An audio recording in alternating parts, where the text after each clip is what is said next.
હવે આપણે આજે આગળના લેક્ચરમાં આપણે પથ લંબાઈ અને સ્થાનાંતર જે ભણેલા એ પથ લંબાઈ અને સ્થાનાંતર બે જ આપણે આજે એમસીક્યુના પ્રેક્ટિસ કરવાની છે. એટલે JEE નીટ અને ગુજરાત બોર્ડ આધારિત એમસીક્યુ છે. શરૂઆતમાં આપણે સૌથી નાના સ્ટેપથી એમસીક્યુ સ્ટાર્ટ કરીશું અને ધીરે ધીરે આપણે સૌથી અગત્યના એમસીક્યુ સુધી જશું. ખ્યાલ આવ્યો? કયા એમસીક્યુ છે તો કે સ્થાનાંતર અને પથ લંબાઈનો જે આપણે ટોપિક ભણાવેલો આપણે આગળના લેક્ચરમાં એ લેક્ચરના આધારિત આપણે એમસીક્યુ જોવાના છે. ખ્યાલ આવ્યો આ વસ્તુમાં? ઓકે, તમને એક રકમ આપેલી છે, જુઓ આકૃતિ. એક કાર આર ત્રિજ્યાના અર્ધવર્તુળાકાર માર્ગ પર કાર છે એ આર ત્રિજ્યાનો અર્ધવર્તુળાકાર માર્ગ છે અને એ માર્ગ પર એક છેડેથી બીજા છેડા પર જાય છે. માની લો કે તમારી પાસે એક વર્તુળાકાર માર્ગ છે આખો. ઓકે, તો આ વર્તુળાકાર માર્ગ છે, તો આ વર્તુળાકાર માર્ગની ત્રિજ્યા આટલી થાય. ખ્યાલ આવ્યો આ વસ્તુમાં? ઓકે, પરંતુ આપણને કીધેલું છે આર ત્રિજ્યાનો વર્તુળાકાર માર્ગ તો ખરો જ, પરંતુ ખાસ યાદ રાખવાનું છે કે અર્ધવર્તુળાકાર માર્ગ. અર્ધવર્તુળાકાર માર્ગ એટલે આખો બંધ વર્તુળાકાર માર્ગ નહીં હોય, માર્ગ હશે અડધો.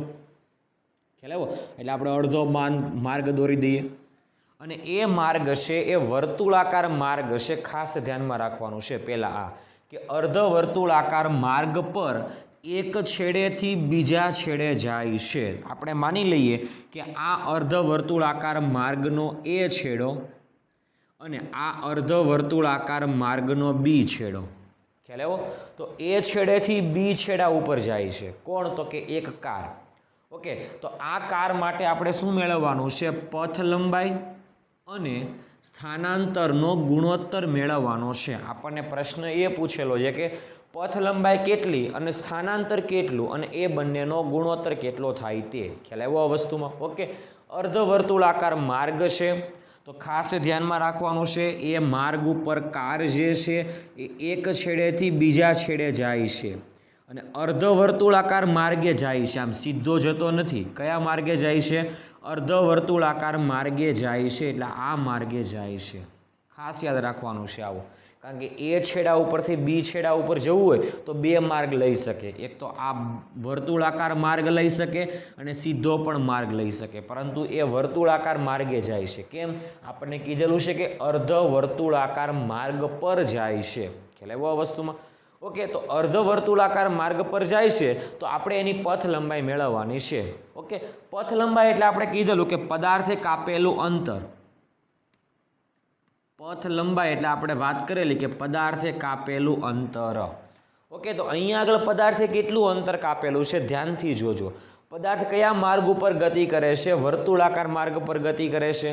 અને વર્તુળાકાર માર્ગ છે પણ અર્ધવર્તુળાકાર માર્ગ છે. માની લો કે જો વર્તુળાકાર માર્ગ આખો હોત તો આ જે વર્તુળનો માર્ગ છે એ એનો પરિઘ થઈ જાય. ખ્યાલ આવ્યો? અને પરિઘ એટલે આપણે કીધેલું સૂત્ર છે 2πr. ખ્યાલ આવ્યો? વર્તુળાકારનું પરિઘ એટલે વર્તુળનું પરિઘનું સૂત્ર છે 2πr. તો અહીં આગળ પણ એવું જ થાય છે કે આખો પરિઘ જેટલું અંતર નથી કાપતો, એ અડધા પરિઘ જેટલું અંતર કાપે છે. કારણ કે માર્ગ કેવો છે? વર્તુળ આખું નથી, અર્ધ વર્તુળ છે. એટલા માટે આપણે કહી શકાય કે પદાર્થે કાપેલું અંતર કેટલું છે? તો કે અડધા પરિઘ જેટલું. ખ્યાલ આવ્યો? તો અહીંયા આગળ કહી શકાય કે પથ લંબાઈ જે છે એ કેટલી છે? તો કે અડધા પરિઘ જેટલી. અડધા પરિઘ જેટલી પથ લંબાઈ છે. આ ખાસ યાદ રાખવાનું છે કે પથ લંબાઈ છે કેના જેટલી છે? અડધા પરિઘ જેટલી. ખ્યાલ આવ્યો આ વસ્તુમાં? કારણ કે વર્તુળાકાર માર્ગ અર્ધવર્તુળાકાર છે એટલે પરિઘ પણ અડધો જ જશે. એટલે અર્ધવર્તુળાકાર માર્ગ પર જે પરિઘ મળશે આપણને, અડધો પરિઘ મળશે, એ પરિઘ એ આપણું થશે પથ લંબાઈનું મૂલ્ય. ઓકે, તો આપણે કહી શકાય કે પથ લંબાઈ ઇઝ ઇક્વલ ટુ કહી શકાય કે પરિઘ 2πr. પરિઘનું સૂત્ર છે 2πr, એના કરતાં અડધું મૂલ્ય એટલે /2. તો 2 કેન્સલ. તો આપણું પથ લંબાઈ અર્ધવર્તુળાકાર માર્ગ પર પથ લંબાઈ મળશે πr. એટલા માટે આપણે કહી શકાય કે પથ લંબાઈ ઇઝ ઇક્વલ ટુ πr થશે. ખ્યાલ આવ્યો? આને આપણે સમીકરણ નંબર 1 આપી દઈએ. ઓકે, હવે આપણે સ્થાનાંતરની વાત કરીએ. આપણે આગળના લેક્ચરમાં પણ એવું કીધેલું, સ્થાનાંતર એટલે શું કીધેલું, તો કે પદાર્થનું અંતિમ સ્થાન અને પદાર્થનું પ્રારંભિક સ્થાન. ખ્યાલ આવ્યો આ વસ્તુમાં? પ્રારંભિક સ્થાન છે એ પદાર્થનું એ બિંદુ પાસે પ્રારંભિક સ્થાન છે. અહીંયા આગળ કાર છે તો કારનું પ્રારંભિક સ્થાન અહીંયા છે. આ પ્રારંભિક સ્થાનને જો આપણે યામ પદ્ધતિના ઉગમ બિંદુ તરીકે લઈએ તો એ બિંદુના યામ થશે 0. ખ્યાલ આવ્યો? ધ્યાનથી જોજો તમે કે એ બિંદુના યામ થશે 0 અને અહીંયા આગળ બી બિંદુ છે એ બી બિંદુ એક્સ અક્ષ પર ગણાશે. ખાસ ધ્યાનથી જોજો કે અહીંયા આગળ જો આપણે યામ પદ્ધતિ દોરી દઈએ, આ આપણે એક્સ અક્ષ કહીએ અને આને આપણે જો વાય અક્ષ કહી દઈએ તો આ યામ પદ્ધતિનું ઉગમ બિંદુ થશે. ખ્યાલ આવ્યો? અને યામ પદ્ધતિના ઉગમ બિંદુ એટલે એ બિંદુના યામ થશે 0 0 એટલે એનું પ્રારંભિક સ્થાન થશે 0 મીટર. એટલા માટે આપણે કહી શકાય કે અહીં આકૃતિ પરથી આપણે કહી શકાય કે એ બિંદુના યામ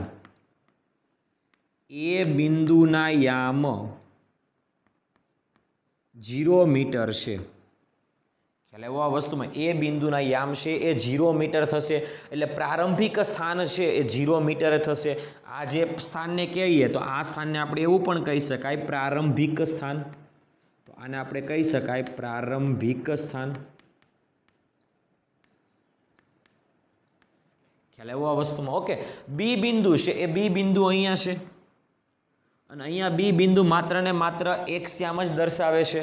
અને એ કેટલો છે ધ્યાનથી જોજો, અહીંયાથી અહીંયા આગળ સુધીનું સેન્ટર કે જેને આપણે ઓ કહી દઈએ.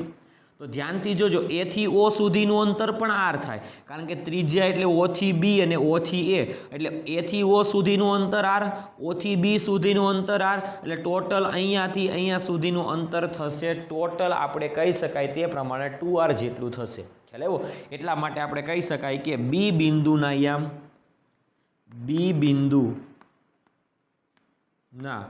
યામ પણ એક્સ યામ જ લખવાના છે. તો યામ કેટલા થશે તો કે આપણે કહીએ 2r મીટર.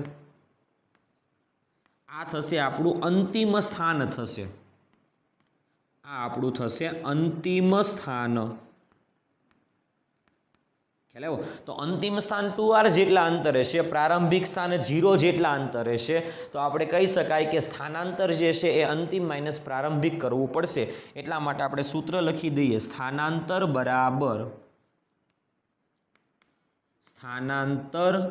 બરાબર અંતિમ સ્થાન માઇનસ પ્રારંભિક સ્થાન. ઓકે, અંતિમ સ્થાન જે છે એ 2r જેટલા અંતરે છે અને પ્રારંભિક સ્થાન છે એ 0 જેટલા અંતરે છે. તો 2r માંથી 0 બાદ કરશો તો ટોટલ આપણને સ્થાનાંતર મળશે 2r મીટર. એટલે આપણે કહી શકાય સ્થાનાંતર ઇઝ ઇક્વલ ટુ 2r. ખ્યાલ આવ્યો? એકમ મીટર હોય તો મીટર પણ લખી શકાય. અહીંયા પથ લંબાઈ જેમાં હોય એમાં જ આ એકમ આવશે. એટલા માટે આને આપણે સમીકરણ નંબર આપી દઈએ 2. ખ્યાલ આવ્યો? સમીકરણ 1 પથ લંબાઈનું મળ્યું, સમીકરણ નંબર 2 સ્થાનાંતરનું મળ્યું. આપણને પ્રશ્ન પથ લંબાઈ અને સ્થાનાંતરના ગુણોત્તરનો પૂછેલો છે. ખાસ યાદ રાખજો. તો સમીકરણ 1 ભાગાકાર સમીકરણ 2 કહી શકાય. માટે કહી શકાય કે પથ લંબાઈ અને એટલે આપણો જવાબ જે છે એ પથ લંબાઈ ડિવાઇડેડ બાય સ્થાનાંતર કરીએ.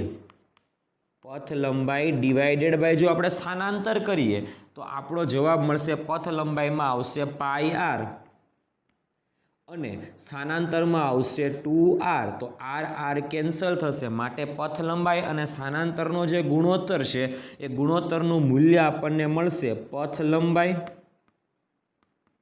ના છેદમાં સ્થાનાંતર. તો આનું ગુણોત્તરનું મૂલ્ય તમને મળશે π/2. ઓકે, પથ લંબાઈ અને સ્થાનાંતરના ગુણોત્તરનું મૂલ્ય તમને મળી જશે π/2. ખ્યાલ આવ્યો આ વસ્તુમાં વિદ્યાર્થી મિત્રો? ઓકે, જ્યાં π એટલે આપણે વેલ્યુ મૂકી શકાય 3.14 અને ડિવાઇડેડ બાય 2. ખ્યાલ આવ્યો આ વસ્તુમાં? જે જવાબ આવે એવો આપણે જવાબ લખી શકાય. ખ્યાલ આવ્યો? આ પણ ઓપ્શન હોઈ શકે, આના સિવાયના ગાણિતીય મૂલ્યમાં એટલે કિંમત પણ હોઈ શકે. ખ્યાલ આવ્યો આ વસ્તુમાં? ઓકે, એટલે જે જવાબ આવે તે આપણે જવાબ લખવો પડશે. આ વસ્તુમાં ક્લિયર થયું? ઓકે, તો ધ્યાનથી જોજો, તમને પથ લંબાઈ અને સ્થાનાંતરનો ગુણોત્તર પૂછેલો છે. ક્યારેક રકમ ફેરવી નાખે આ લોકો, આમાં બીજી 2 પણ રકમ બની શકશે. ધ્યાનથી જોજો. પથ લંબાઈ અને સ્થાનાંતરના ગુણોત્તરની જગ્યાએ તમને પૂછે સ્થાનાંતર અને પથ લંબાઈનો ગુણોત્તર કેટલો, તો તો સ્થાનાંતર અને પથ લંબાઈનો ગુણોત્તર કે તો આના કરતાં ઉલટું 2/π થશે. ખ્યાલ આવ્યો? અત્યારે આપણો જવાબ આ રહેશે, કારણ કે આપણને પથ લંબાઈ ડિવાઇડેડ બાય સ્થાનાંતર કીધેલું છે. ક્યારેક સ્થાનાંતર ડિવાઇડેડ બાય પથ લંબાઈ કહે તો જવાબ આના કરતાં ઉલટો થઈ જશે, એટલે એ પણ આપણે યાદ રાખવાનું. ક્યારેક તમને એવું પણ પૂછે કે પથ લંબાઈ અને સ્થાનાંતરનો ગુણાકાર કેટલો થાય, તો તમારે સમીકરણ 1 અને સમીકરણ 2 નો ગુણાકાર કરવાનો. તો ગુણાકાર કરશો એટલે πr × 2r એટલે થશે 2πr². તો આ પથ લંબાઈ અને સ્થાનાંતરનો ગુણોત્તર થઈ ગયો. ખ્યાલ આવ્યો આ વસ્તુમાં વિદ્યાર્થી મિત્રો? ઓકે, તો તમને આમાંથી આની સિવાયના 2 પ્રશ્ન પણ પૂછી શકે કે પથ લંબાઈ અને સ્થાનાંતરનો ગુણોત્તર કેટલો, એ તો આપણને પૂછેલો છે, પણ આના સિવાયનો પ્રશ્ન એવો પણ પૂછી શકે કે સ્થાનાંતરના છેદમાં પથ લંબાઈ કેટલી. ખ્યાલ આવ્યો આ વસ્તુમાં વિદ્યાર્થી મિત્રો? ઓકે, અથવા એવું પણ પૂછી શકે કે પથ લંબાઈ અને સ્થાનાંતરનો ગુણાકાર કેટલો થાય તે. ખ્યાલ આવ્યો આ વસ્તુમાં? એટલે આમાંથી કોઈ પણ એક સવાલ પૂછી શકે, એટલા માટે આપણે કોન્સેપ્ટ પહેલા ક્લિયર કરવાનો છે કે પથ લંબાઈ એટલે પદાર્થિક આપેલું કુલ અંતર, અને સ્થાનાંતર એટલે એવું કહી શકાય કે અંતિમ સ્થાન અને પ્રારંભિક સ્થાન વચ્ચેનું અંતર, કે જેને આપણે કહેવામાં આવે સ્થાનાંતર. ખ્યાલ આવ્યો આ વસ્તુમાં? કે પદાર્થ પહેલાં ક્યાં હતો અને હવે ક્યાં છે, તો એ બે વચ્ચેના અંતરને આપણે કહી શકાય કે સ્થાનાંતર છે તેવું. ખ્યાલ આવ્યો? અને ત્યારબાદ આપણને ગુણોત્તર માગેલો હોય તો ગુણોત્તર, અથવા બંનેની અલગ અલગ વેલ્યુ પણ માગે કે પથ લંબાઈ કેટલી, તો કે πr, સ્થાનાંતર કેટલું, તો કે 2r. ખ્યાલ આવ્યો આ વસ્તુમાં? ક્યારે? જ્યારે અર્ધ વર્તુળાકાર માર્ગ હોય તો. ખ્યાલ આવ્યો આ વસ્તુમાં વિદ્યાર્થી મિત્રો? ઓકે, આના સિવાયની વધારાની જો માહિતી આપણે આપવી હોય, તમને અર્ધ વર્તુળાકાર માર્ગ નો કે આખો વર્તુળાકાર માર્ગ કહે તો, એટલે એ બિંદુએથી સ્ટાર્ટ કરે ને ફરીવાર એ બિંદુએ આવે, તો એના માટે તમને પથ લંબાઈ અને સ્થાનાંતર પૂછે તો એ બિંદુએથી સ્ટાર્ટ કરીને ફરીવાર આખા વર્તુળાકાર માર્ગે એ બિંદુએ આવશે તો એનું સ્થાનાંતર થશે 0. કેમ? તો કે પ્રારંભમાં પણ એ બિંદુએ છે, અંતમાં પણ એ જ બિંદુએ છે, તો માટે કહી શકાય કે સ્થાનાંતર કેવું છે? 0 છે. ખ્યાલ આવ્યો? પથ લંબાઈ કહે તો પથ લંબાઈ થશે, આપણે હમણાં કીધેલું તે પ્રમાણે આખો વર્તુળાકાર માર્ગ હોય તો એની પથ લંબાઈ થશે પરિઘ જેટલી, તો એનો પરિઘ છે 2πr. જે રીતે અર્ધ વર્તુળાકાર માર્ગનો પરિઘનું મૂલ્ય જે હોય એના કરતાં અડધું થશે. ખ્યાલ આવ્યો? તો આખા વર્તુળાકાર માર્ગનું મૂલ્ય પરિઘ જેટલું થશે. ઓકે, તો એવું કહી શકાય કે આનું પથ લંબાઈ જે છે આખા વર્તુળાકાર માર્ગની, એની પથ લંબાઈ થશે 2πr, અને સ્થાનાંતર છે એ સ્થાનાંતર 0 થશે. ખ્યાલ આવ્યો આ વસ્તુમાં? એટલે અર્ધ વર્તુળાકાર માર્ગની જગ્યાએ આખો વર્તુળાકાર માર્ગ મૂકી દેશે તો જવાબ બદલાઈ જશે. એટલે આની સિવાયના પણ આમાં 2 પ્રશ્ન એવા પણ પૂછી શકે કે વર્તુળાકાર માર્ગ પર આખા વર્તુળાકાર માર્ગ પર એક પરિભ્રમણ પૂરું કરે છે. એક પરિભ્રમણ પૂરું કરવું હોય એટલે ફરીવાર અહીંયાથી વર્તુળાકાર માર્ગે ગતિ કરીને ફરીવાર એના એ જ બિંદુએ આવવું, એટલે એને કહેવામાં આવે એક પરિભ્રમણ પૂરું કરવું. ખ્યાલ આવ્યો? અને એક પરિભ્રમણ પૂરું કરશે એટલે પદાર્થ હતો ત્યાં જ આવશે, એટલા માટે કહી શકાય કે પદાર્થનું સ્થાનાંતર જે છે એ સ્થાનાંતર 0 થશે, અને પદાર્થે કાપેલું કુલ અંતર છે કે જે થશે પરિઘ જેટલું. ખ્યાલ આવ્યો? અહીં આગળ આપણે અર્ધ વર્તુળાકાર માર્ગ ઉપર આપેલું છે, એટલે આપણે એના વિશે જવાબ લખીએ તો જવાબ આપણો આવશે π/2. કોનો ગુણોત્તર? પથ લંબાઈ અને સ્થાનાંતરના ગુણોત્તરની વાત થાય છે. ખ્યાલ આવ્યો આ વસ્તુમાં વિદ્યાર્થી મિત્રો? ઓકે, એટલે આ કોન્સેપ્ટ બેઝ MCQ છે, એટલે આને બરાબર આપણે તૈયાર કરવાનો છે. ખાલી કોન્સેપ્ટ વાપરવાનો છે, કાંઈ યાદ પણ રાખવાનો નથી. ખાલી 2 સૂત્રના કોન્સેપ્ટ ક્લિયર હોય તો આપણે ઓટોમેટિક દાખલા ગણાતા જશે. ખ્યાલ આવ્યો આ વસ્તુમાં વિદ્યાર્થી મિત્રો? ઓકે, તો હવે આપણે આગળનો MCQ જોઈએ. બીજો MCQ જુઓ રકમમાં, કે એક પદાર્થ 10 મીટર દક્ષિણ તરફ અને 20 મીટર પૂર્વ તરફ ગતિ કરતો હોય તો પદાર્થનું કુલ સ્થાનાંતર કેટલું છે? ખ્યાલ આવ્યો આ વસ્તુમાં? દિશાઓમાં ગતિ કરે છે, એકમાં દક્ષિણ દિશામાં જાય છે અને ત્યારબાદ પૂર્વ દિશામાં જાય છે. ખ્યાલ આવ્યો? તો આપણે દિશાઓની વાત કરવી હોય તો માની લો કે આપણે અહીંયા આગળ દર્શાવી દઈએ. આ ઉત્તર, દક્ષિણ, પૂર્વ અને પશ્ચિમના જ્યારે દાખલા આવશે ત્યારે તમારે ફરજિયાત દિશાઓ દર્શાવી દેવાની, એટલે આપણને આઈડિયા આવે. અહીંયા આગળથી આપણે સ્ટાર્ટ કરશું ઉગમ બિંદુ ઓથી. અહીંયા આગળ દિશા છે ઉત્તર થશે, અહીંયા આગળ દક્ષિણ, અહીંયા આગળ પશ્ચિમ અને અહીંયા આગળ થશે પૂર્વ. ખ્યાલ આવ્યો આ વસ્તુમાં વિદ્યાર્થી મિત્રો? ઓકે, એટલે હવે આપણને પ્રશ્ન શું પૂછેલો છે? જો કે ઉગમ બિંદુથી સ્ટાર્ટ કરવાનું. આવો જ્યારે કોઈ પણ પ્રશ્ન હોય ત્યારે તમારે હંમેશા પદાર્થની ગતિની શરૂઆત હંમેશા ઉગમ બિંદુથી કરવી પડશે. ખ્યાલ આવ્યો? તો માની લો કે અહીંયા આગળ આપણું ઉગમ બિંદુ છે, અને આપણને પ્રશ્ન પહેલા એ પૂછેલો છે કે એક પદાર્થ 10 મીટર દક્ષિણ તરફ હશે. એટલે દક્ષિણ તરફ ગતિ કરે છે. તો આ બિંદુએથી દક્ષિણ દિશા ક્યાં છે? નીચે તરફ હશે. એટલા માટે જો આપણે આના ઉપરથી રકમની આપણે આકૃતિ બનાવી હોય તો આપણે આ રીતે બનાવી શકાય કે અહીંયા આગળથી પદાર્થ ગતિની શરૂઆત કરે છે અને એ 10 મીટર દક્ષિણ તરફ જાય છે. દક્ષિણ તરફ એટલે નીચે તરફ. એટલે માની લો કે 10 મીટર અહીંયા તરફ જાય છે. ખ્યાલ આવ્યો? અહીંયા આગળ આપણે કહી શકાય કે આટલું જેટલું અંતર છે એ 10 મીટર જેટલું અંતર છે.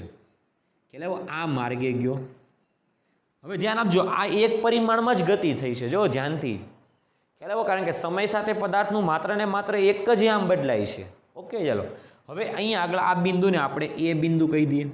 હવે ત્યાંથી શું થાય છે? જો દક્ષિણ તરફ ગતિ કરે છે અને ત્યાંથી 20 મીટર પૂર્વ તરફ ગતિ કરે છે. તો અહીંયા આગળથી એ પૂર્વ દિશામાં જાય. પૂર્વ દિશા એટલે આ સાઈડ જશે. એટલે માની લો કે આપણે આ સાઈડ પૂર્વ દિશામાં 20 મીટર જેટલું અંતર કાપે છે આ દિશામાં. તો આપણે એવું કહી શકાય કે આ જે અંતર છે એ અંતર 20 મીટર જેટલું અંતર છે. ખ્યાલ આવ્યો આ વસ્તુમાં? આ બિંદુને આપણે બી બિંદુ કહી દઈએ.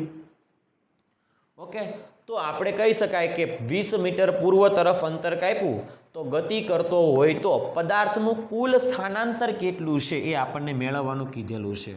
પદાર્થનું કુલ સ્થાનાંતર કેટલું છે તે. સ્થાનાંતર એટલે આપણે કીધેલું કે અંતિમ સ્થાન માઇનસ પ્રારંભિક સ્થાન. ઓકે, હવે ખાસ ધ્યાન આપજો. અહીંયા આગળ પદાર્થે સ્થાન, અહીંયા આગળ પદાર્થ હતો ત્યારે કીધેલું કે એ ઉગમ બિંદુ પર છે એવું માની લો. ખ્યાલ આવ્યો આ વસ્તુમાં? ઓકે, તો અહીંયા આગળ પ્રારંભિક પદાર્થનું જે સ્થાન છે, પદાર્થનું પ્રારંભિક સ્થાન એ 0 મીટર ઉપર હશે. એટલે પદાર્થના પ્રારંભિક સ્થાનનો જે યામ છે એ 0 મીટર હશે. ખ્યાલ આવ્યો આ વસ્તુમાં? ઓકે, હવે ખાસ ધ્યાન આપજો, પદાર્થ અંતમાં અહીંયા છે. ખ્યાલ આવ્યો? એટલે પ્રારંભિક સ્થાનમાંથી આપણે અંતિમ સ્થાન બાદ કરવાનું, અંતિમ સ્થાનમાંથી આપણે પ્રારંભિક સ્થાન બાદ કરવાનું છે. એટલે આપણે અહીંયા આગળથી આટલું અંતર મેળવવાનું છે. ખાસ યાદ રાખજો, જે રીતે આપણે પદાર્થ અહીંયા હતો અને અંતમાં અહીંયા ગયો તો આપણે આ સીધું અંતર મેળવેલું. સ્થાનાંતરમાં હંમેશા આપણે પથ જે છે એ સીધો જ લેવો પડશે, કારણ કે અંતિમ સ્થાનમાંથી પ્રારંભિક સ્થાન આપણે ડાયરેક્ટ બાદ કરવાનું થશે. તો પદાર્થ પહેલાં હતો અહીંયા અને હવે છે અહીંયા, તો અંતિમ સ્થાનમાંથી પ્રારંભિક સ્થાન બાદ કરવાનું છે. તો અહીંયા આગળ જે છે પદાર્થનું સ્થાન છે 0 મીટર અને 0 મીટરની સાપેક્ષે અહીંયા આગળ સુધીનું અંતર આપણે માપવું પડશે. તો જ આટલાને કહેવામાં આવે સ્થાનાંતર. આ વસ્તુ ખાસ યાદ રાખવાની છે. ખ્યાલ આવ્યો? તો આપણે જો સ્થાનાંતર મેળવવું હોય તો સ્થાનાંતર આટલું થશે. ખ્યાલ આવ્યો? કારણ કે પ્રારંભિક સ્થાન O બિંદુ પર, અંતિમ સ્થાન બી બિંદુ પર, તો આપણે વાત કરીએ તે પ્રમાણે સ્થાનાંતર જે થશે એ અહીંયા આગળથી આટલું અંતર થશે. ખ્યાલ આવ્યો કઈ રીતે? કારણ કે ઉગમ બિંદુ ઓની સાપેક્ષે આપણે નક્કી કરવું પડશે. આ પહેલાં યાદ રાખવાનું છે. ખ્યાલ આવ્યો આ વસ્તુમાં? ઓકે, ઉગમ બિંદુ અહીંયાથી સ્ટાર્ટ કર્યું તો અહીંયાથી પદાર્થ અંતમાં ક્યાં ગયો? અહીંયા. તો આપણે આટલું અંતર મેળવવાનું છે. જે રીતે આપણે પદાર્થ અહીંયાથી શરૂ કરે ને અહીંયા ગયો તો આપણે આટલું અંતર મેળવેલું, સેમ એવી જ રીતે પદાર્થ અહીંયાથી શરૂઆત થાય છે ને અહીંયા અંત પામે છે, તો તમારે આટલું અંતર કાપવું પડશે. એટલે આટલું અંતર તમારે મેળવવું પડશે. ખ્યાલ આવ્યો? કે જેને કહેવામાં આવે સ્થાનાંતર. હવે ધ્યાનથી જુઓ કે આટલું અંતર મેળવવું છે તો કર્ણ થઈ ગયો. ખ્યાલ આવ્યો? કારણ કે કાટકોણ ત્રિકોણ છે. જુઓ, કાટકોણ ત્રિકોણમાં સામેની બાજુ આપેલી છે, પાછળની બાજુ આપેલી છે, તો આપણને કર્ણ મળી જશે. ખ્યાલ આવ્યો? સામેની બાજુ છે, પાસેની બાજુ હોય તો કર્ણ આપણને આરામથી મળી જશે. ખ્યાલ આવ્યો? તો અહીંયા આગળ આપણે કહી શકાય કે પદાર્થનું સ્થાનાંતર ઇઝ ઇક્વલ ટુ અંતિમ સ્થાનમાંથી પ્રારંભિક સ્થાન બાદ કરશો એટલે આપણું થશે OB. ખ્યાલ આવ્યો આ વસ્તુમાં? OB જ ખાલી લખી દઈએ, આ OB મેળવવાના છે. ખ્યાલ આવ્યો? તો સ્થાનાંતર જે છે એ OB જેટલું થશે. તો આપણે કહી શકાય કે પદાર્થનું સ્થાનાંતર કે જેને આપણે કહીએ OB, તો આને આપણે સમીકરણ નંબર 1 આપી દઈએ. આકૃતિ પરથી હવે ધ્યાનથી જો, કાટકોણ ત્રિકોણ છે OAB માં, તો આવું કહી શકાય કે આકૃતિ પરથી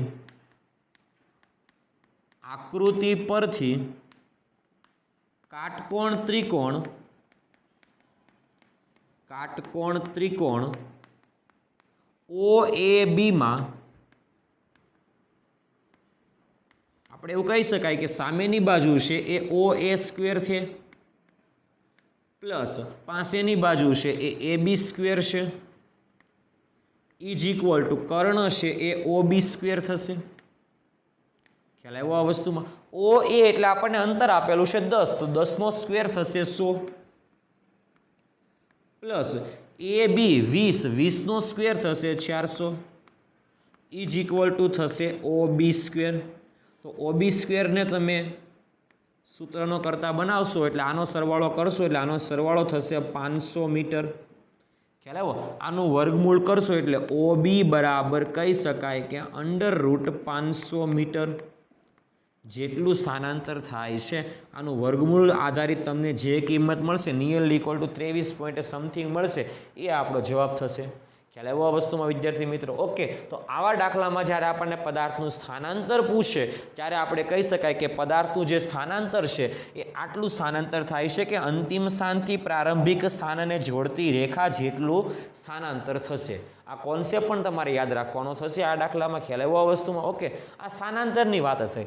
જો તમને એક્સ્ટ્રા અહીંયા આગળ આપણે કહી શકાય કે OB જે મીટર મળ્યું આપણને એ OB આપણે પદાર્થનું સ્થાનાંતર છે, એટલા માટે આપણે કહી શકાય કે પદાર્થનું સ્થાનાંતર સમીકરણ 1 ઉપરથી પદાર્થનું સ્થાનાંતર OB is equal to √500 metre જેટલું પદાર્થનું સ્થાનાંતર થશે. ખ્યાલ આવ્યો આ વસ્તુમાં વિદ્યાર્થી મિત્રો? ઓકે, હવે આપણને આના સિવાયનો વધારાનો પ્રશ્ન એવો પણ પૂછી શકે કે પદાર્થે કાપેલું કુલ અંતર એટલે પદાર્થની પથ લંબાઈ કેટલી થશે? તો પદાર્થની પથ લંબાઈ થશે અહીંયા આગળથી અહીંયા આગળ સુધી 10 મીટર, અહીંયા આગળથી અહીંયા આગળ સુધી 20 મીટર, તો 10 + 20 એટલે ટોટલ થશે 30 મીટર. ખ્યાલ આવ્યો? અને સ્થાનાંતર જે છે એ હમણાં કીધેલું કે √500, 500નું વર્ગમૂળ કરશો તો નિયરલી ઇક્વલ ટુ 23 સમથિંગ મળશે. ખ્યાલ આવ્યો? એટલા માટે આપણે કહી શકાય કે પદાર્થનું સ્થાનાંતર 23 હશે અને પદાર્થની પથ લંબાઈ 30 હશે. આપણે આગળના દાખલામાં પથ લંબાઈ અને સ્થાનાંતર એ બંનેનો તફાવત ભણેલા ત્યારે આપણે કીધેલું કે પથ લંબાઈ હંમેશા સ્થાનાંતર કરતાં વધારે હોય અથવા સ્થાનાંતર જેટલી પણ હોઈ શકે, પરંતુ પથ લંબાઈ એ સ્થાનાંતર કરતાં ક્યારેય ઓછી હોઈ શકે નહીં. અહીંયા આગળ પણ એ જ થયું. જુઓ કે પથ લંબાઈ જે છે એ સ્થાનાંતર કરતાં કેવી છે? વધારે. કારણ કે તમને અહીંયા પથ લંબાઈ પૂછે તો પથ લંબાઈ તમારી મળશે 30 મીટર અને સ્થાનાંતર પૂછે તો સ્થાનાંતર મળશે 23 પોઈન્ટ સમથિંગ મળશે. ખ્યાલ આવ્યો? 500નું વર્ગમૂળ કરો એટલે 23 પોઈન્ટ સમથિંગ મળશે, તો એ આપણો જવાબ થશે. એટલા માટે અહીંયા આગળથી આપણે આ કહી શકાય કે પથ લંબાઈ જે છે એ સ્થાનાંતર કરતાં પણ વધારે છે. ખ્યાલ આવ્યો આ વસ્તુમાં વિદ્યાર્થી મિત્રો? ઓકે, તો આ તો આપણો બીજો MCQ કે જે MCQ અગત્યનો MCQ કહેવાશે. અને આ ઉત્તર, દક્ષિણ, પૂર્વ અને પશ્ચિમ જે દિશાઓ આધારિત જે MCQ આવશે એ MCQ પણ IMP MCQ કહેવાય. કારણ કે આગળનો જે પાઠ છે આપણો સમતલમાં ગતિ, એ સમતલમાં ગતિમાં પણ આવા અન્ય પ્રકારના દાખલાઓ આવશે, અન્ય પ્રકારની થિયરી આવશે, ત્યારે આવું જ કંઈક આવશે. એટલે અત્યારથી નાના કોન્સેપ્ટથી આપણે શરૂઆત કરીએ તો આપણને સરળતા રહેશે બધી રીતે. ખ્યાલ આવ્યો આ વસ્તુમાં? ઓકે, તો આ તો આપણો બીજો MCQ જોઈએ. જે રીતે આપણે બીજો MCQ જોયેલો સેમ એવી જ રીતે પણ થોડીક વધારે રકમ આપેલી છે ત્રીજા MCQમાં. ઓકે, ચલો રકમમાં શું આપેલું છે? જુઓ કે એક વ્યક્તિ જે છે એ સુરેખ પથ પર ઉત્તર દિશામાં 3 કિલોમીટરનું અંતર કાપે, ત્યારબાદ પશ્ચિમ દિશામાં 2 કિલોમીટરનું અંતર કાપે અને ત્યારબાદ દક્ષિણ દિશામાં 5 કિલોમીટરનું અંતર કાપે છે. તો વ્યક્તિએ કરેલું સ્થાનાંતર કેટલું થશે એ આપણે મેળવવાનું છે. ખ્યાલ આવ્યો? ખાસ ધ્યાનથી જોવાનું છે. હમણાં કીધેલું તે પ્રમાણે અહીંયા આગળ ઉત્તર દક્ષિણ દિશાઓ દર્શાવેલી છે, એટલા માટે આપણે અહીંયા આગળ આપણે દોરી દઈએ ઉપર તરફ ઉત્તર તરફની દિશા, નીચે તરફ દક્ષિણ તરફની દિશા, આ સાઈડ પશ્ચિમ અને આ સાઈડ પૂર્વ. ખ્યાલ આવ્યો? હવે ધ્યાનથી આપણે આકૃતિ જોવાની છે. હંમેશા કીધેલું તે પ્રમાણે શરૂઆત આપણે અહીંયા આગળથી કરવાની છે, ઉગમ બિંદુ ઓથી. ખ્યાલ આવ્યો? કારણ કે ત્યાંથી બધી દિશામાં જવાશે. ઉત્તરમાં પણ જવાય, દક્ષિણમાં પણ જવાય, પશ્ચિમમાં પણ જવાય અને પૂર્વમાં પણ જઈ શકાય. ખ્યાલ આવ્યો? તો શરૂઆતમાં તમને કીધેલું છે કે ઉત્તર દિશામાં શરૂઆત ક્યાં કઈ તરફની દિશામાં થાય છે? ઉત્તર તરફની દિશામાં. એટલા માટે જો આપણે આકૃતિ દોરવી હોય તો આપણે આકૃતિ આવી રીતે દોરી શકાય. માની લો કે અહીંયા આગળથી આપણે શરૂઆત કરીએ છીએ O બિંદુએથી. ઓકે, ઉત્તર તરફ 3 કિલોમીટરનું અંતર કાપે છે. માની લો કે આ 3 કિલોમીટરનું અંતર ઉત્તર તરફની દિશામાં કાપે છે. ખ્યાલ આવ્યો? અહીંયા આગળ એ બિંદુ કહી દઈએ. ઓકે, હવે ત્યાંથી કઈ દિશામાં જાય છે? તો કીધું ત્યાંથી પશ્ચિમ દિશામાં 2 કિલોમીટરનું અંતર. આ સાઈડ પૂર્વ છે તો આપણે આ સાઈડ તરફ ગતિ કરાવીએ એટલે પશ્ચિમ દિશામાં 2 કિલોમીટરનું અંતર કાપે છે. આપણે આને બી બિંદુ કહી દઈએ. ખ્યાલ આવ્યો? આ જે અંતર છે એ 2 કિલોમીટર જેટલું અંતર થશે. ખ્યાલ આવ્યો આ વસ્તુમાં? એટલે એ થી બી સુધીનું અંતર તમે ધ્યાનથી જોશો ને તો 2 કિલોમીટર જેટલું થશે. હવે ત્યાંથી કઈ દિશામાં જાય છે? ત્યાંથી તમને કીધેલું છે ત્યારબાદ દક્ષિણ દિશામાં. એટલે દક્ષિણ દિશા આપણી આકૃતિ પ્રમાણે ક્યાં છે? તો કે નીચે તરફ. એટલે નીચે તરફ જાય છે એટલે દક્ષિણ દિશામાં 5 કિલોમીટરનું અંતર કાપે છે. એટલા માટે આપણે કહી શકાય કે દક્ષિણ દિશામાં 5 કિલોમીટરનું અંતર કાપે તો માની લો કે આટલું 5 કિલોમીટર થાય. ખ્યાલ આવ્યો આ વસ્તુમાં? કેમ આવું? કારણ કે જો ધ્યાનથી અહીંયા આગળથી શરૂઆત કરીએ તો 3 કિલોમીટર, અહીંયા આગળથી 2 કિલોમીટર, 5 કિલોમીટર અંતર કાપવું છે તો આપણે કહી શકાય કે અહીંયા આગળ એક બિંદુ લઈ લઈએ ઓ ડેશ. તો ઓ થી ઓ ડેશ સુધીનું અંતર એ થી બી સુધીના અંતર જેટલું થાય. ધ્યાનથી જુઓ. અથવા આને હું નામ આપી દઉં સી બિંદુ અને આને હું નામ આપી દઉં ડી બિંદુ. ખ્યાલ આવ્યો આ વસ્તુમાં? ઓકે, હવે ધ્યાનથી જોજો તમે કે ઓ થી એ સુધીનું જે અંતર છે ને એ જ અંતર બી થી સી સુધીનું છે. કેમ? ટોટલ બી થી ડી સુધીનું અંતર જે છે, ધ્યાનથી જોજો, બી થી ડી સુધીનું જે અંતર છે એ 5 કિલોમીટરનું અંતર થશે. ખ્યાલ આવ્યો આ વસ્તુમાં? ઓકે, એમાં પણ અંદર જોજો કે અહીંયા આગળ ઓ થી એ સુધીનું જે અંતર છે એ જ અંતર અહીંયા સી થી બી સુધીનું અંતર છે 3 કિલોમીટર. એટલા માટે કહી શકાય કે અહીંયા આગળથી અહીંયા આગળ સુધીનું અંતર જો આપણે ધ્યાનથી જોઈએ ને તો એ અંતર આપણને દેખાશે 3 કિલોમીટર. ઓકે, તો આ જે અંતર છે એ અંતર થશે 3 કિલોમીટર. અને હવે ધ્યાનથી જુઓ કે જે અંતર વધે, ટોટલ અંતર 5 કિલોમીટર, એટલે કે બી થી ડી સુધીનું અંતર 5 કિલોમીટર, એમાંથી બી થી સી આવી ગયું 3, તો સી થી ડી થશે 2 કિલોમીટર જેટલું અંતર. તો આ જે અંતર છે ને એ અંતર થશે 2 કિલોમીટર. ખ્યાલ આવ્યો આ વસ્તુમાં વિદ્યાર્થી મિત્રો? ઓકે, ધ્યાનથી જોજો. હવે આપણને પ્રશ્ન સ્થાનાંતર પૂછેલો છે. હમણાં કીધેલું સ્થાનાંતર એટલે અંતિમ સ્થાનથી પ્રારંભિક સ્થાનને જોડતી રેખા વચ્ચેનું અંતર, કે જેને આપણે સ્થાનાંતર પણ કહી શકીશું. ખ્યાલ આવ્યો? તો અંતિમ સ્થાન છે આપણું ડી બિંદુ, પ્રારંભિક સ્થાન છે આપણું ઓ બિંદુ. તો ડી થી ઓ બિંદુને જોડતી રેખા એટલે આ રેખા છે ઓ થી ડી. ખ્યાલ આવ્યો? તો ઓ થી ડી સુધીનું અંતર આપણે મેળવવાનું છે.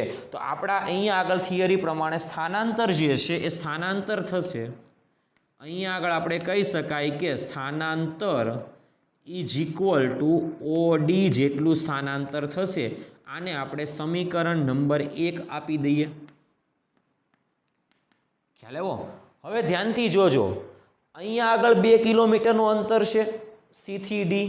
હવે બી થી એ જે અંતર છે એ જ અંતર ઓ થી સી સુધીનું છે. ધ્યાનથી જુઓ કે એ થી બી સુધીનું અંતર છે એ જ અંતર સી થી ઓ સુધીનું અંતર છે. ખ્યાલ આવ્યો? એટલા માટે કહી શકાય કે આ અંતર આપણે જો લેવું હોય તો આ અંતરને આપણે 2 કિલોમીટર પણ ગણી શકાય. ખ્યાલ આવ્યો આ વસ્તુમાં વિદ્યાર્થી મિત્રો? ઓકે, હવે આમાં પણ કાટકોણ ત્રિકોણ બની ગયો. ધ્યાનથી જુઓ કે સી ડી ઓ અથવા ઓ સી ડીમાં આ સી જે છે એ કાટખૂણો છે, એટલે કે ઓસી જે છે એ સામેની બાજુ થાય, સીડી જે છે એ પાસેની બાજુ થાય, અને ઓડી જે છે એ કર્ણ થશે. એટલા માટે આપણે એવું કહી શકાય કે ત્રિકોણ ઓસીડીમાં પણ કયો ત્રિકોણ? તો કે કાટકોણ ત્રિકોણ. કાટકોણ ત્રિકોણ ઓસીડીમાં કર્ણ જે છે એનો વર્ગ એટલે ઓડી નો square is equal to OC square plus C D square થશે. કારણ કે ઓ થી સી અને સી થી ડી. ખ્યાલ? ઓસી આપણને 2 કિલોમીટર આપેલા છે અને સી ડી પણ 2 કિલોમીટર આપેલા છે. એટલે આપણે અહીંયા આગળ કહી શકાય કે 2 નો વર્ગ, ઓસી એટલે 2, 2 નો વર્ગ થશે 4 પ્લસ સી ડી પણ થશે 4. એટલે આપણે કહી શકાય કે O D square is equal to થશે 8 kilometre. OD square is equal to 8. તો એનું વર્ગમૂળ તમે લેશો ઓડી તો આપણે કહી શકાય √8. ખ્યાલ આવ્યો? √8 ને આપણે આવું પણ લખી શકાય √4 × 2 તો 8 થઈ ગયું. હવે 2નું વર્ગમૂળ √2, 4નું વર્ગમૂળ 2, તો આ 4 વર્ગમૂળની બહાર જશે એટલે આપણો જવાબ થશે OD બરાબર 4નું વર્ગમૂળ એટલે 4નું વર્ગમૂળ 2, 2 √2 કિલોમીટર. ખ્યાલ આવ્યો? એટલે O થી D જે અંતર છે એ 2 √2 કિલોમીટર થશે. એટલે 2 √2 ની વેલ્યુ છે 1.81, સોરી 1.41. તો 1.41 ગુણ્યા તમે 2 કરશો એટલે તમને જવાબ મળશે 2.82 કિલોમીટર. એટલા માટે આપણે નિયરલી ઇક્વલ ટુ આને આવું પણ કહી શકાય કે 2.82 કિલોમીટર જેટલું અંતર, એટલે કે જેને કહેવામાં આવે સ્થાનાંતર. ખ્યાલ આવ્યો આ વસ્તુમાં? ઓકે, એટલે આપણે અહીંયા આગળ જે OD જે છે એ સ્થાનાંતર થશે. એટલા માટે કહી શકાય કે સમીકરણ 1 પરથી જો આપણે જવાબ લખવો હોય તો આપણે કહી શકાય કે સમીકરણ 1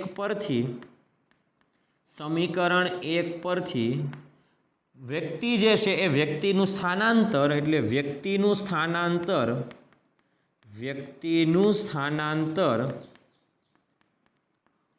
OD ઇઝ ઇક્વલ ટુ થશે કેટલું? તો કે 2.82 કિલોમીટર, અથવા આવું પણ કહી શકાય 2 √2 કિલોમીટર. કેમ એકમ કિલોમીટર? કારણ કે બધા એકમો આપણને મીટરમાં આપેલા છે. આપણે કીધેલું કે સ્થાનાંતરનો જે એકમ છે એ એકમ કોના જેટલો થશે? તો કે અંતરના એકમ જેટલો છે. અહીંયા આગળ પણ અંતર કિલોમીટર, અહીંયા આગળ પણ અંતર કિલોમીટર, અહીંયા આગળ પણ અંતર કિલોમીટર, બધા અંતરો કિલોમીટરમાં આપેલા હોવાથી આપણે કહી શકાય કે સ્થાનાંતર પણ શેમાં થશે? કિલોમીટરમાં જ થશે. ખ્યાલ આવ્યો? એટલે આપણો જવાબ આવશે 2 √2 કિલોમીટર. ઓકે, આ વસ્તુ આપણને મળી ગઈ સ્થાનાંતરની. જો આપણે પથ લંબાઈ મેળવવી હોત તો પથ લંબાઈ કેટલી આવત? જો પ્રશ્ન પૂછેલો હોત તો O થી A સુધી 3 અને A થી B સુધી 2, એટલે 3 + 2 એટલે 5, અને બીજા આ 5 એટલે ટોટલ થતે 10 કિલોમીટર. ખ્યાલ આવ્યો? એટલે સ્થાનાંતર જે છે એ 2.82 કિલોમીટર છે અને પથ લંબાઈ જે છે એ 10 કિલોમીટર જેટલું થાય. એટલે પદાર્થે 10 કિલોમીટરનું અંતર કાપેલું હોય, પરંતુ પદાર્થનું સ્થાનાંતર જો તમે ગણશો તો 2.82 કિલોમીટર થશે.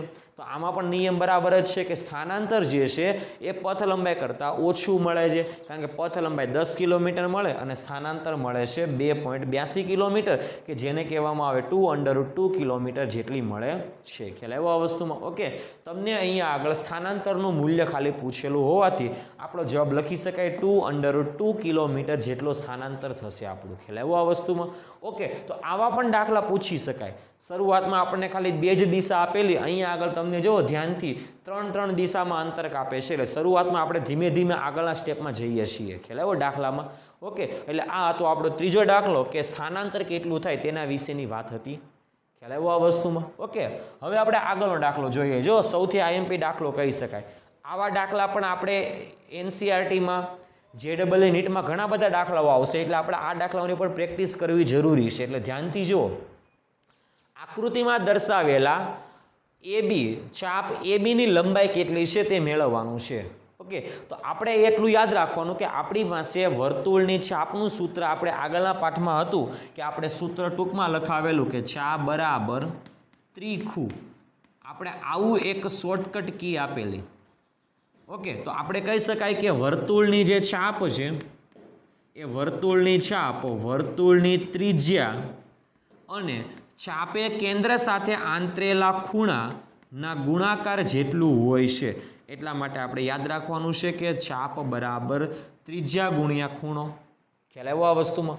ઓકે, હવે તમે ધ્યાનથી જુઓ. અહીંયા આગળ તમને વર્તુળની ચાપ AB કીધેલું છે, આઈરિયા.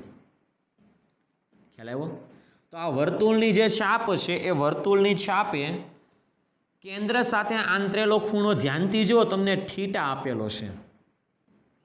ખ્યાલ આવ્યો આ વસ્તુમાં? ઓકે, અને એ જે ખૂણો છે એ ખૂણાનું મૂલ્ય તમને કીધેલું છે 90°, એટલે કાટકોણ ત્રિકોણ છે, સોરી કાટખૂણો છે. ખ્યાલ આવ્યો? કારણ કે ખૂણો તમને 90°નો આપેલો છે, એટલે કાટખૂણો આપેલો છે. ખ્યાલ આવ્યો આ વસ્તુમાં? અને ત્રિજ્યા તમને 7 મીટર આપેલી છે. ખ્યાલ આવ્યો આ વસ્તુમાં? ઓકે, હંમેશા તમારે અંશમાં કિંમત લખવાની નથી. આપણે આગળના પાઠમાં પણ કીધેલું, અંશને તમારે શેમાં ફેરવવાના? રેડિયનમાં ફેરવી દેવાના. એટલા માટે આપણે કહી શકાય કે 90°, એટલે આપણે કહી શકાય કે ખૂણો ઇઝ ઇક્વલ ટુ 90 છે તો 90 ને તમારે રેડિયનમાં ફેરવવા હોય તો આવું કહી શકાય π/180 તો 90 ભાગ્યા 180 કરશો એટલે ડિવાઇડેડ બાય 2 થશે એટલે આપણે કહી શકાય કે π/2 એટલે આપણને ખૂણો મળશે π/2 એકમ આવશે રેડિયન તો આનો એકમ પણ થશે રેડિયન કારણ કે અંશમાંથી શેમાં રૂપાંતર થઈ ગયું છે રેડિયનમાં રૂપાંતર થઈ ગયું ઓકે હવે ખાલી આપણે કિંમત મૂકવાની છે ધ્યાનથી જોજો કિંમત વર્તુળની ચાપ બરાબર ત્રિજ્યા તમને આપેલી છે ત્રિજ્યા તમને કીધેલી છે 7 મીટર અને ખૂણો તમને આપેલો છે π/2 એટલે આપણે કહી શકાય π/2 હવે ખાલી આની અંદર વેલ્યુ મૂકવાની છે 7 ગુણ્યા પાઈ જે છે એ પાઈની વેલ્યુ આવશે 3.14 ડિવાઇડેડ બાય થશે 2 ખ્યાલ આવ્યો 7 ગુણ્યા 3.14 ડિવાઇડેડ બાય 2 તમે કરશો તો તમને જવાબ મળશે 10.99 તો ચાપ એબીની લંબાઈ ઇઝ ઇક્વલ ટુ આનો ગુણાકાર થશે 10.99 એકમ આપણને આપેલો છે સેન્ટીમીટર હોય તો સેન્ટીમીટર અહીંયા આગળ તમને એકમ મીટર આપેલો છે એટલા માટે આપણે કહી શકાય કે 10.99 મીટર એ વર્તુળની શું હશે તો કે છાપ હશે ખ્યાલ આવ્યો જો આપણે આને આટલો મોટો ન લખવો હોય જો આપણે આને સેન્ટીમીટર કહી દઈએ તો આપણો જવાબ થશે સેન્ટીમીટરમાં ઇન શોર્ટ જે એકમ તમને આપેલો હોય એ જ એકમ અહીંયા લખવાનો છે ઓકે તો અહીંયા આગળ આ જે વર્તુળ છે એ વર્તુળની છાપ જો આપણે કેવી હોય તો આપણને ખબર પડી જાય કે 10.99 સેન્ટીમીટર એટલે નિયરલી ઇક્વલ ટુ 11 સેન્ટીમીટર જેટલી લંબાઈ થશે ખ્યાલ આવ્યો આ વસ્તુમાં વિદ્યાર્થી મિત્રો ઓકે હવે બીજી વસ્તુ એ છે જો તમને આ રીતે આઈડિયા આવી જાય તો વાત બરાબર છે પરંતુ હવે જે આપણે નવી રીત આપણે આપીએ છીએ આ રીત નંબર 1 છે અને આ એક્સ્ટ્રા રીત છે કે જે હવે આપણે આના પછીના જે દાખલા ગણવાના છે એના માટે અગત્યની રીત હશે એક્સ્ટ્રા રીત હશે તે આપણે જોઈએ ખ્યાલ આવ્યો હવે તમે ધ્યાનથી જુઓ આખો જે વર્તુળો છે એ વર્તુળનો આ ખૂણો હોય 360 અંશનો તો એવું કહી શકાય કે અહીંયા આગળ જે પરિઘ છે એ પરિઘ થશે 2πr એટલે આપણે કહી શકાય આવું કહી શકાય કે જ્યારે 360 અંશનો ખૂણો હોય તો વર્તુળનો પરિઘ જેટલું અંતર થશે 2πr એટલે એવું કહી શકાય કે 360 અંશનો ખૂણો હોય તો આખા વર્તુળની છાપ ગણો કે આખા વર્તુળની ત્રિજ્યા ગણો એ થશે આખા વર્તુળનો પરિઘ ગણો એ થશે 2πr જેટલો ખ્યાલ આવ્યો આ વસ્તુમાં ઓકે પરંતુ આપણને અહીંયા આગળ તમે ધ્યાનથી જુઓ કે તમને અહીંયા આગળ ખૂણો આપેલો છે 90 એટલા માટે હવે આપણે ગમે ત્યારે ત્રિરાશિ મૂકશું 360 અંશના ખૂણામાં 2πr જેટલો પરિઘ તો આપણે કહી શકાય કે 90 અંશમાં કેટલો અથવા એવું પણ કહી શકાય કે 360 અંશનો ખૂણો બનાવે ત્યારે આખાની લંબાઈ થશે 2πr જેટલી તો 90 અંશનો ખૂણો બનાવે તો આટલાની લંબાઈ કેટલી થશે તો એને આપણે મેળવવાની છે ત્રિરાશિ મૂકવાની છે હવે પછીના બધા દાખલામાં ખ્યાલ આવ્યો તો 360માં 2πr તો 90માં કેટલો થાય તો આપણે આવું કહી શકાય કે x કહી દઈએ આપણે આને ઓકે તો x બરાબર થશે 90 ગુણ્યા 2πr ડિવાઇડેડ બાય 360 અંશ અંશ કેન્સલ થઈ ગયા ધ્યાનથી જોજો 90 અને અહીંયા 360 તો અહીંયા 4 વધશે ખ્યાલ આવ્યો અહીંયા આગળ ને અહીંયા આગળ કેન્સલ થશે તો નીચે વધશે 2 તો આપણે કહી શકાય કે πr/2 થશે તો x મળશે પાઈની કિંમત 3.14 થશે આરની કિંમત જે છે એ 7 થશે ડિવાઇડેડ બાય 2 થશે એટલે એ જ થઈ ગયું 7 ગુણ્યા 3.14 ડિવાઇડેડ બાય 2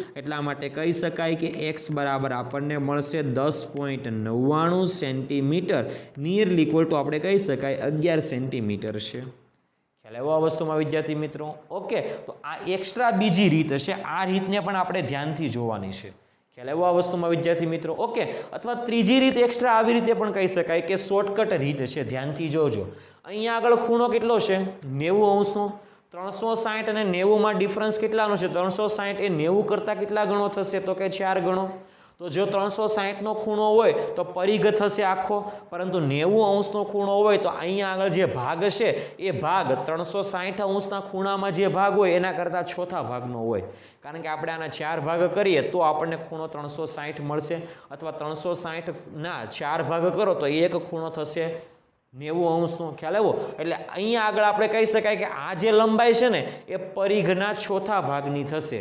એટલે આપણો જવાબ આવશે આટલી લંબાઈ ઇઝ ઇક્વલ ટુ પરિઘનો ચોથો ભાગ. ખ્યાલ આવ્યો? કેમ? તો કે તમારે ચોથો ભાગ છે, છઠ્ઠો ભાગ છે, કેટલામો ભાગ છે એ જોવું હોય તો તમને અહીંયા આગળ જે ખૂણો આપેલો હોય ને એ ખૂણાને 360 વડે ભાગાકાર કરી દેવાનો. હવે ધ્યાનથી જુઓ, તમને 360 ભાગ્યા ખૂણો તમને આપેલો છે 90. ઓકે, તો જવાબ મળશે 4. તો તમારે કહી શકાય કે અહીંયા આગળ જે લંબાઈ છે ને એ વર્તુળના પરિઘના ચોથા ભાગની થશે. એ જ છે જો કે વર્તુળનો પરિઘ 2πr ડિવાઇડેડ બાય 4 હતો, એટલે πr/2 આવેલા. ખ્યાલ આવ્યો આ વસ્તુમાં? એટલા માટે કહી શકાય, ધ્યાનથી પણ તમે જુઓ ને તો અહીંયા આગળ AB જે ભાગ છે ને એ વર્તુળના પરિઘનો ચોથો ભાગ છે, એટલે આપણે ડાયરેક્ટ પણ લખી શકાય 2πr ડિવાઇડેડ બાય 4. ખ્યાલ આવ્યો? તો મેં તમને 3 રીત આપેલી છે, 3 રીતમાંથી તો તમને જે યોગ્ય લાગે એ રીત આધારિત તમારે દાખલા ગણવાના છે. ખ્યાલ આવ્યો આ વસ્તુમાં? ઓકે, હવે ધ્યાનથી જોજો કે તમને અહીંયા આગળ AB જે લંબાઈ આપેલી છે, હવે પછી આપણે જે દાખલા શરૂઆત કરશું એમાં તમને કહે કે પદાર્થ એ બિંદુએથી સ્ટાર્ટ કરે છે, બી બિંદુએ જાય છે, તો પદાર્થે કાપેલું અંતર કેટલું? તો કે અહીંયા આગળ આ વર્તુળની ચાપ જેટલું. અને એ વર્તુળની ચાપ કેટલી છે? તો પરિઘના ચોથા ભાગ જેટલી. હમણાં કીધેલું તે પ્રમાણે, કારણ કે ખૂણો કેટલા અંશનો? 90° હોય. તો જો ખૂણો 60° હોય તો અહીંયા આગળ આ બે બિંદુ વચ્ચેનું અંતર ઘટી જશે. એટલા માટે આપણે ડાયરેક્ટ કહી શકાય કે અહીંયા આગળ જે વર્તુળની જે ચાપ છે એટલે કે પદાર્થે કાપેલું જે અંતર છે એ પરિઘના છઠ્ઠા ભાગ જેટલું થશે. ખ્યાલ આવ્યો? એટલે આ કોન્સેપ્ટને પણ તમારે બરાબર તૈયાર કરવાનો છે. અહીંયા આગળ વર્તુળવાળો કોન્સેપ્ટ એ અલગ કોન્સેપ્ટ છે. તો હવે જે આપણે દાખલા ગણશું એ આ વર્તુળવાળા કોન્સેપ્ટ બેઝ દાખલા છે, એટલે બરાબર ધ્યાનથી જોવાના છે. ખ્યાલ આવ્યો આ વસ્તુમાં? ઓકે, અને બંને MCQ જે છે સરખા જ MCQ આપેલા છે. ખ્યાલ આવ્યો? હવે ધ્યાનથી જોજો, તમને જે રીતે આપણે આગળ કીધેલું તે પ્રમાણે આગળના MCQમાં જે રીતે વાત કરેલી તે જ પ્રમાણે અહીંયા આગળ આપણે MCQ જોવાના છે. ધ્યાનથી જુઓ તમે આ MCQ કે આકૃતિમાં દર્શાવ્યા અનુસાર કોઈ એક કણ જે છે એ કણ, પહેલાં આપણે આ MCQ લઈએ ત્યાર પછી આપણે આ MCQ લઈશું. ઓકે, આકૃતિમાં દર્શાવ્યા અનુસાર કોઈ એક કણ A થી B પર ગતિ કરીને જાય છે. ક્યાંથી ક્યાં જાય છે? આકૃતિ આપેલી છે, આકૃતિમાં અહીં આગળ આપણે કહી દઈએ ઉગમ બિંદુ O છે. જો હવે આકૃતિમાં કણ A થી B પર જાય અને આપણને વર્તુળની ત્રિજ્યા આપેલી છે 1 મીટર, તો આપણને કીધેલું છે કે પથ લંબાઈ મેળવવાની છે. ઓકે, હવે ધ્યાનથી જોજો, તમને અહીંયા આગળથી અહીંયા આગળ સુધીનો આખો ખૂણો 120 આપેલો છે અને અહીંયા આગળથી અહીંયા આગળ સુધીનો આખો ખૂણો 60° આપેલો છે. ખ્યાલ આવ્યો? આપણને એ જ પૂછેલો છે કે વર્તુળ માર્ગ પર કણ ગતિ કરે છે અને A થી B ઉપર જાય છે, એટલે માની લો કે પ્રારંભિક સ્થાન A ઉપર છે અને અંતિમ સ્થાન B ઉપર છે અને વર્તુળની ત્રિજ્યા 1 મીટર આપેલી છે, તો પથ લંબાઈ કેટલી થાય તે મેળવવાનું કીધેલું છે.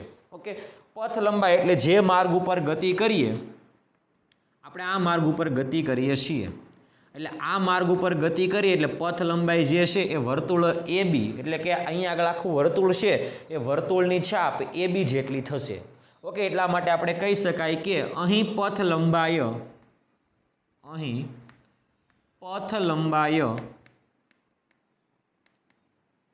ઇઝ ઇક્વલ ટુ AB ચાપની લંબાઈ. ખ્યાલ આવ્યો? તો પથ લંબાઈ ઇઝ ઇક્વલ ટુ કહી શકાય કે અહીંયા આગળ જે AB જે ચાપ છે એની લંબાઈ. ઓકે, તો અહીંયા આગળ આપણે કહી શકાય કે AB ચાપની લંબાઈ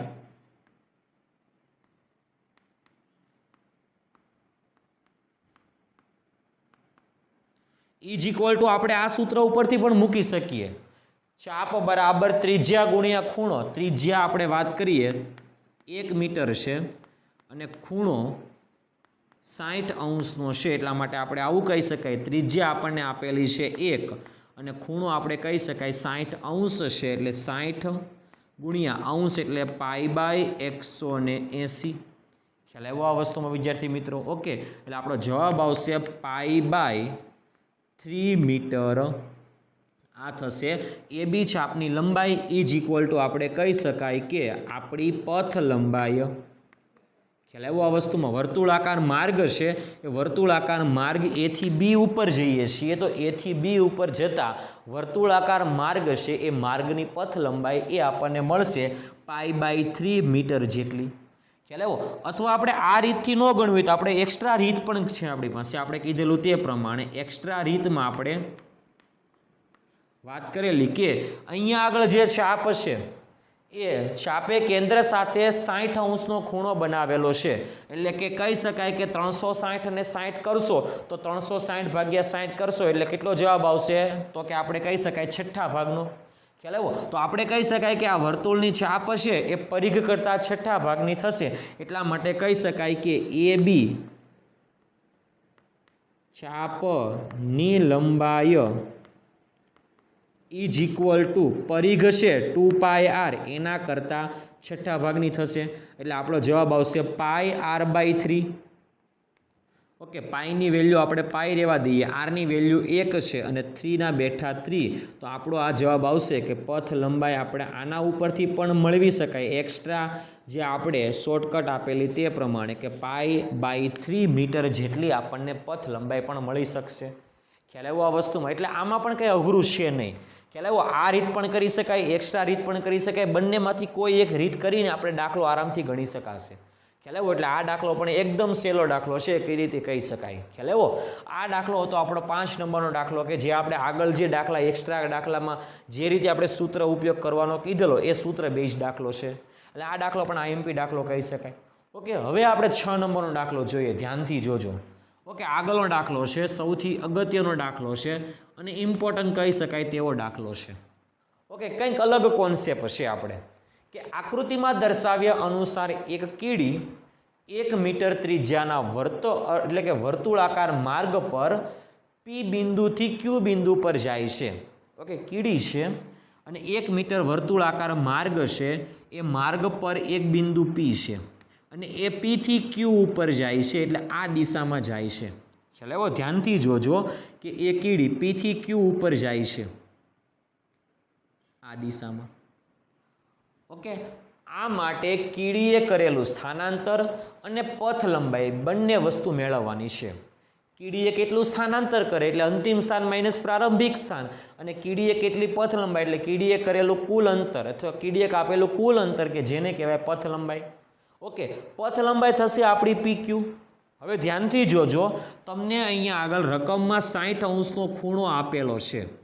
આ રકમમાં આપેલું છે એ આપણે નથી લખેલું રકમમાં તમને કીધેલું છે કે P થી Q ઉપર જાય છે તો O થી P સુધીનું અંતર પણ ત્રિજ્યા કહેવાય અને O થી Q સુધીના અંતરને પણ ત્રિજ્યા કહેવાશે તો અહીંયા આગળ વર્તુળની ચાપે કેન્દ્ર સાથે 60 અંશનો ખૂણો બનાવેલો છે એવું કહી શકાય ખ્યાલ આવ્યો તો 60 અંશનો ખૂણો બનાવ્યો એવું કહી શકાય તો આપણે કહી શકાય કે અહીંયા આગળ જે આ ચાપ PQ છે એની લંબાઈ એ આના આધારિત થશે 60 અંશનો ખૂણો છે એટલે હમણાં કીધેલું તે પ્રમાણે શોર્ટકટ વાપરવાની કે પરિઘ કરતા છઠ્ઠા ભાગની અહીંયા આગળ વર્તુળની છાપ થશે ખ્યાલ આવ્યો તો આપણે પહેલા પ્રથમ એ કામ કરવાનું છે કે પથ લંબાઈ એટલે કે ચાપ PQ ની લંબાઈ મેળવી લઈએ તો આપણે કહી શકાય કે અહીં પથ લંબાઈ ઇઝ ઇક્વલ ટુ ચાપ PQ ની લંબાઈ ઓકે ચાપ PQ ની લંબાઈ આપણે કહી શકાય કે પરિઘ કરતા છઠ્ઠા ભાગની થશે કારણ કે ખૂણો 60 અંશનો છે તો અહીંયા આગળ જે આટલું અંતર હશે P થી Q સુધી વર્તુળાકાર માર્ગનું તો એ અંતર છે 360 ડિવાઇડેડ બાય 60 એટલે 4 આવશે તો આપણે કહી શકાય કે પરિઘના 360 ડિવાઇડેડ બાય 60 એટલે 6 આવશે એટલા માટે કહી શકાય કે પરિઘના છઠ્ઠા ભાગનું અંતર છે તો ચાપ PQ ની લંબાઈ ઇઝ ઇક્વલ ટુ પરિઘ થશે 2πr અને એનો છઠ્ઠો ભાગ એટલે 2πr/6 થશે એટલે આપણી પથ લંબાઈ જે છે એ પથ લંબાઈ થશે πr/3 ખ્યાલ આવ્યો આ વસ્તુમાં r ની વેલ્યુ તમને આપેલી છે 1 મીટર તો આપણે 1 મીટર મૂકી દઈશું એટલે આપણી પથ લંબાઈ જે છે એ પથ લંબાઈ આપણને મળશે π/3 મીટર જેટલી ખ્યાલ આવ્યો આ વસ્તુમાં ઓકે પથ લંબાઈ તો આપણને મળી ગઈ ખ્યાલ આવ્યો? હવે ખાસ જે મેળવવાનું છે એ સ્થાનાંતર છે. સ્થાનાંતર એટલે અંતિમ સ્થાન માઇનસ પ્રારંભિક સ્થાન. ધ્યાન આપજો, કીડી જે હતી એ પેલા પી બિંદુએ હતી અને ત્યાંથી કીડી ક્યુ બિંદુ તરફ જાય છે, એટલે ક્યુ બિંદુએ જાય છે. તો પી બિંદુનું સ્થાન અને ક્યુ બિંદુના સ્થાનને જોડતી રેખા કે જેને આપણે સ્થાનાંતર કહીએ છીએ, ખાસ ધ્યાનથી જોજો. ઓકે, હવે અહીંયા આગળ પી થી ક્યુ અંતર આ વર્તુળાકાર માર્ગનું અંતર છે અને આ પી થી ક્યુ એ અંતર સીધું અંતર છે. તો એ બંને અંતર સરખા નથી અને એ તમને જોઈને પણ ખબર પડશે કે આ અંતર સરખા ન હોઈ શકે. એટલા માટે આપણે પથ લંબાઈ જેટલું સ્થાનાંતર લેતા નથી. જુઓ, એટલા માટે આનો કહી શકાય કે અહીંયાથી આટલું અંતર π/3 છે. આ જે π/3 અંતર છે એ આ અંતર છે, એ ધ્યાનથી તમારે જોવાનું છે. ખ્યાલ આવ્યો આ વસ્તુમાં વિદ્યાર્થી મિત્રો? ઓકે, હવે તમારે ધ્યાનથી જોવાનું છે કે આપણે પથ લંબાઈ તો મળી ગઈ, પણ હવે આપણે મેળવવાનું છે સ્થાનાંતર. ખ્યાલ આવ્યો આ વસ્તુમાં વિદ્યાર્થી મિત્રો? ઓકે, સ્થાનાંતર એટલે કીધેલું તે પ્રમાણે અંતિમ સ્થાન માઇનસ પ્રારંભિક સ્થાન, એટલે કે બે સ્થાનોને જોડતી રેખા. ખ્યાલ આવ્યો આ વસ્તુમાં વિદ્યાર્થી મિત્રો? ઓકે, હવે બે સ્થાનોને જોડતી રેખા એટલે PQ થશે. ઓકે, હવે તમને ખૂણો આપેલો છે 60 અંશનો. 60 અંશનો ખૂણો છે એટલે આ ખૂણો 60 અંશનો. આ બાજુનું માપ 1 મીટર, આ બાજુનું માપ 1 મીટર. તો અહીંયા આગળ કહી શકાય ખૂણો 60 અંશ, બંને બાજુના માપ સરખા. તો આ ખૂણો પણ 60 થશે, આ ખૂણો પણ 60 થશે. ઇન શોર્ટ આપણે કહી શકાય કે અહીંયા આગળ ત્રણે ખૂણા જે છે એ ત્રણે ખૂણાના માપ એક સરખા છે, કારણ કે અહીંયા બંને બાજુના માપ એક સરખા છે. ખૂણો 60 હશે એટલે આ બંને ખૂણા 60 અંશના જ થવા જોઈએ. ખ્યાલ આવ્યો આ વસ્તુમાં વિદ્યાર્થી મિત્રો? ઓકે, એટલા માટે આપણે કહી શકાય કે ત્રિકોણ OPQ જે ત્રિકોણ છે એ સમબાજુ ત્રિકોણ થશે. ખ્યાલ આવ્યો? એટલા માટે આપણે કહી શકાય કે અહીં ત્રિકોણ કહીએ તો કે OPQ સમબાજુ ત્રિકોણ છે. કયો ત્રિકોણ છે? સમબાજુ ત્રિકોણ છે. ખ્યાલ આવ્યો આ વસ્તુમાં વિદ્યાર્થી મિત્રો? ઓકે, તો સમબાજુ ત્રિકોણ હોય તો સમબાજુ ત્રિકોણમાં ત્રણેય ખૂણાના માપ સરખા હોય, 60 60 અને 60, અને ત્રણેય બાજુઓના માપ પણ સરખા હોય. સમબાજુ ત્રિકોણ છે તેથી ત્રિકોણની ત્રણેય બાજુઓના માપ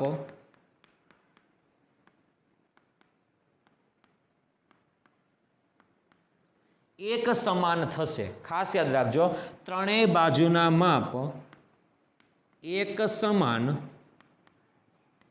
થશે. ખ્યાલ આવ્યો આ વસ્તુમાં વિદ્યાર્થી મિત્રો? એટલા માટે કહી શકાય કે O થી P = O થી Q = P થી Q. એટલા માટે કહી શકાય કે O થી P = O થી Q = P થી Q કહી શકાય 1 મીટર જેટલું થાય. ખ્યાલ આવ્યો? તો અહીંયા આગળ કીડીએ કરેલું સ્થાનાંતર કેટલું છે? જો અહીંયા આગળ આપણે આ અહીંયા આગળ આ રંગીન લાઈન વડે દર્શાવેલું છે. ખ્યાલ આવ્યો? તો કીડીએ કરેલું સ્થાનાંતર કે જેને કહેવામાં આવે PQ અંતર, તો આપણે કહી શકાય કે કીડીએ કરેલું સ્થાનાંતર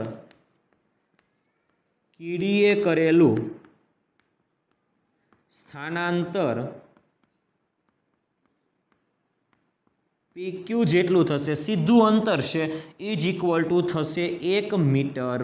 ખ્યાલ આવ્યો? એટલા માટે અહીંયા આગળ આપણો જવાબ આવશે કીડીએ કરેલું સ્થાનાંતર 1 મીટર જેટલું થશે. આ આપણો જવાબ થશે. સ્થાનાંતર 1 મીટર, પથ લંબાઈ આપણને મળે છે π/3 એટલે 3.14 / 3 એટલે એ આ 1 મીટર કરતાં વધારે હશે. હમણાં કીધેલું તે પ્રમાણે કે સ્થાનાંતર હંમેશા પથ લંબાઈ કરતાં ઓછું અથવા એના જેટલું હોઈ શકે. ખ્યાલ આવ્યો? તો અહીંયા આગળ પથ લંબાઈ જે છે એ વધારે હોઈ શકે અને સ્થાનાંતર જે છે એ ઓછું હોઈ શકે. સ્થાનાંતર 1 મીટર છે, પથ લંબાઈ 1 મીટર કરતાં થોડીક વધારે છે, કારણ કે 3.14 / તમે 3 કરશો એટલે એની વેલ્યુ 1 પોઈન્ટ કરતાં થોડીક વધારે મળશે. એટલા માટે આપણે કહી શકાય કે પથ લંબાઈ એ સ્થાનાંતર કરતાં વધારે છે. ખ્યાલ આવ્યો આ વસ્તુમાં? હમણાં આપણે કીધેલું તે પ્રમાણે હંમેશા પથ લંબાઈ સ્થાનાંતર કરતાં વધારે જ હોય છે. આ કોન્સેપ્ટ છે આપણો, ખ્યાલ આવ્યો? તો અહીંયા આપણે આ લેક્ચરમાં પથ લંબાઈ અને સ્થાનાંતરના દાખલા ભણેલા, અને આગળના લેક્ચરમાં આપણે પથ લંબાઈ અને સ્થાનાંતરની આખી અલગ એક થિયરી લેક્ચર પણ ભણાવેલો છે, ખ્યાલ આવ્યો? તો આ બંને લેક્ચર તમારે વ્યવસ્થિત જોવાના છે અને તમારા માઇન્ડની અંદર પથ લંબાઈ અને સ્થાનાંતરનો આખો કોન્સેપ્ટ બરાબર ક્લિયર થવો જોઈએ, ખ્યાલ આવ્યો આ વસ્તુમાં વિદ્યાર્થી મિત્રો? ઓકે, તો આ તો આપણો આજનો લેક્ચર પથ લંબાઈ અને સ્થાનાંતરના દાખલા આધારિત લેક્ચર હતો, ખ્યાલ આવ્યો આ વસ્તુમાં વિદ્યાર્થી મિત્રો? ઓકે.